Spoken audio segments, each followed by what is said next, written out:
Section 1. Solomon becomes king and asks for wisdom. 1 Kings 1 through 3.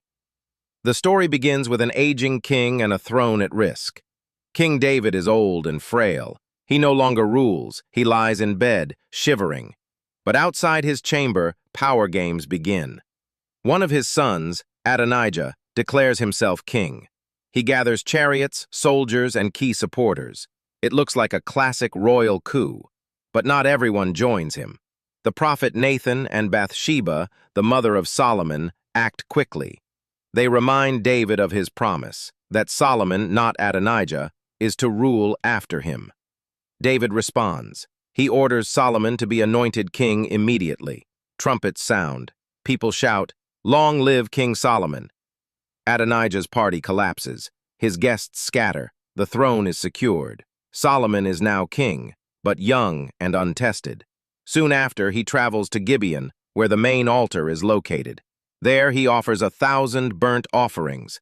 That night, God appears to him in a dream and says, "Ask for whatever you want me to give you." Solomon doesn't ask for power or riches. Instead, he prays, "I am only a child. Give me a discerning heart to govern your people and distinguish between right and wrong." God is pleased.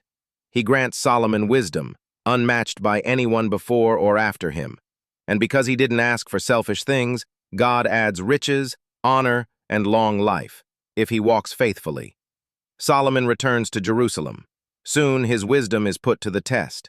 2 women come to him with a baby. Both claim to be the mother. There are no witnesses, no evidence. Solomon calls for a sword. "Divide the child in 2, he says. One woman cries, "No, let her have the baby, just don't kill him." Solomon smiles. She is the true mother. News of this judgment spreads fast. The people of Israel realize a wise king now sits on the throne. Section 2. Solomon's glory and the temple of the Lord. 1 Kings 4:10. Under Solomon's rule, Israel reaches its golden age. The kingdom stretches from the Euphrates to Egypt. Peace reigns. Every man sits under his own vine and fig tree. Trade flourishes, wealth pours in, and Solomon's court is filled with scholars, officials, and musicians. The king himself becomes a legend. He speaks 3,000 proverbs. He writes songs. He studies plants and animals. His wisdom draws visitors from every corner of the world. But Solomon has one grand mission above all, to build a temple for the Lord. His father David had dreamed of it. Now Solomon brings it to life. He gathers the best materials, cedar wood from Lebanon, gold, silver, and finely carved stones. He makes a partnership with Hiram, king of Tyre, and enlists tens of thousands of workers. For 7 years, Israel builds. When the temple is complete, it's a masterpiece. Walls are overlaid with pure gold. Cherubim stretch their wings across the inner sanctuary. Precious stones shine from every surface. It's not just a building, it's a symbol that God dwells among his people. At the dedication ceremony, Solomon leads the people in worship. The priests place the Ark of the Covenant inside. And then, a thick cloud fills the temple. The glory of the Lord descends. Solomon stands before the altar and prays. It's one of the longest prayers in the Bible. He thanks God for keeping his promises. He asks that the temple be a place where prayers are heard, not just for Israelites, but for foreigners too. It's a prayer full of hope, humility, and vision. Later, the Queen of Sheba visits. She comes with camels, spices, and questions. She's heard of Solomon's fame and wants to test it for herself. When she sees the palace, the food, the servants, the temple, and hears his answers, she is stunned. "The reports I heard didn't even tell the half," she says. "Blessed be the Lord your God, who has delighted in you."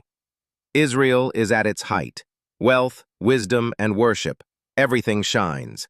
But beneath the gold, cracks are beginning to form. Section 3. Solomon's fall and God's judgment. 1 Kings 11. Solomon had everything: wisdom, wealth, and worldwide fame. But slowly his heart turned away. The Bible tells us he loved many foreign women. Moabites, Ammonites, Sidonians, Egyptians, women from nations the Lord had warned Israel not to intermarry with. In total, Solomon had 700 wives and 300 concubines. And these women didn't just share his palace, They shared his heart. As he grew older, they turned him toward their gods. He built shrines for Chemosh, Molech, and other detestable idols. He even worshipped them. This is the same king who once prayed for wisdom, the same king who built the temple. And now, he's building altars for false gods. God is angered. He appears to Solomon and says, "Because you have not kept my covenant, I will tear the kingdom from you. But for the sake of your father David, I will not do it in your lifetime. I will take it from your son." Judgment is coming, but it's delayed. Even during Solomon's reign, trouble starts to rise. God raises up Hadad the Edomite, a foreign enemy who escaped David's conquests. Then comes Rezon of Damascus, another adversary. Finally, within Israel itself, a young official named Jeroboam begins to rise in influence. One day, the prophet Ahijah meets Jeroboam in a field. He takes a new cloak and tears it into 12 pieces. He gives Jeroboam 10 of them. This is what the Lord says, "I am giving you 10 tribes of Israel." The kingdom will be torn apart. Solomon hears of the prophecy and tries to kill Jeroboam, but Jeroboam flees to Egypt. He waits. The kingdom is cracking. Solomon, the wise king, the builder of the temple, dies with a divided legacy. He ruled for 40 years. But in his final chapter, the glory fades. Section 4. The kingdom divides. Rehoboam and Jeroboam. 1 Kings 12:14. Solomon is gone. His son Rehoboam takes the throne. The people of Israel gather in a great assembly. They have one request. "Your father made our burden heavy. Lighten the load, and we will serve you." It's a chance for healing, a chance to win the people's hearts. Rehoboam asks for 3 days to decide. He consults the elders who advise Solomon. They say, "If you serve the people today, they will serve you forever." But Rehoboam ignores their wisdom. Instead, he turns to his young friends, men who grew up in the palace, who know nothing of hardship. They urge him to rule with a heavy hand. "Say this, 'My little finger is thicker than my father's waist. I will make your yoke heavier.'" Rehoboam takes their advice. When the people hear his answer, they explode in rage. "What share do we have in David? To your tents, O Israel!" 10 tribes break away. They crown Jeroboam as their king. Only Judah and Benjamin remain loyal to David's line. The kingdom is torn in two: the northern kingdom, called Israel, ruled by Jeroboam; the southern kingdom, called Judah, ruled by Rehoboam. But Jeroboam, though chosen by God, quickly turns to fear. Worried that his people might return to Jerusalem for worship, he builds 2 golden calves and says, "These are your gods, O Israel, who brought you out of Egypt." He places one in Bethel and the other in Dan. He builds shrines, appoints unqualified priests, and invents his own religious calendar. A counterfeit religion is born. God sends a prophet to rebuke him. The prophet cries out against the altar at Bethel, and suddenly the altar cracks open. Jeroboam stretches out his hand to seize him, and it withers instantly. Only the prophet's prayer restores it. But Jeroboam doesn't change. Meanwhile, back in Judah, Rehoboam is no better. He allows shrines and idols to spread through the land. Temple prostitutes return. The heart of the nation drifts from God. 2 kings, 2 failures, and the once golden kingdom of David and Solomon is now fractured, spiritually and politically. Section 5. Chaos in the north, king after king. 1 Kings 15-16. While Judah limps along in the south, chaos reigns in the north. The kingdom of Israel becomes a revolving door of kings, and most don't last long. It starts with Nadab, the son of Jeroboam. He rules just 2 years before he's assassinated by Baasha, one of his own commanders. Baasha takes the throne and wipes out Jeroboam's entire family, just as the prophet had warned. But Baasha himself walks the same path of idolatry. So God sends another prophet to him, saying, "You lifted yourself up by destroying Jeroboam's line, but now you repeat his sins. Your dynasty will fall the same way." And it does. Baasha's son Elah becomes king, but he's weak. While he's drunk in a palace, his military officer Zimri sneaks in and kills him.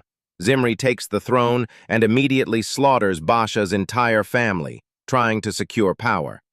But the people don't accept him. They rally behind a general named Omri.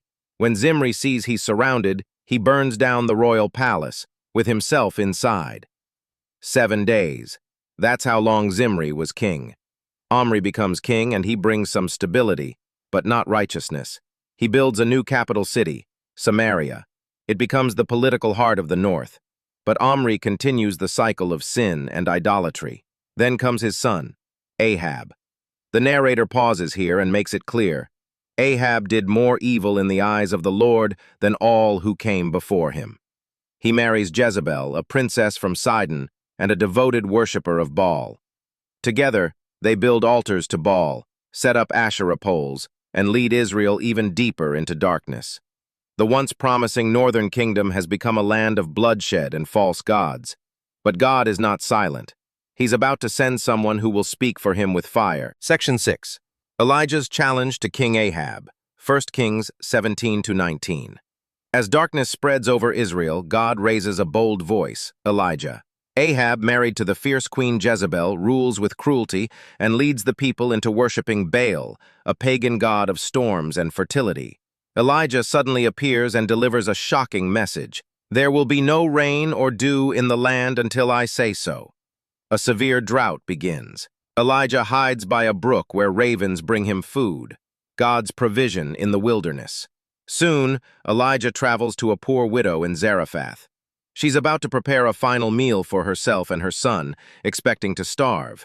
Elijah asks her to make him bread first. Miraculously, her flour and oil never run out during the drought. Then, tragedy strikes. Her son falls ill and dies. Elijah prays and stretches himself over the boy 3 times. The child comes back to life. Word spreads. Elijah's God is powerful. The tension builds to a dramatic showdown on Mount Carmel.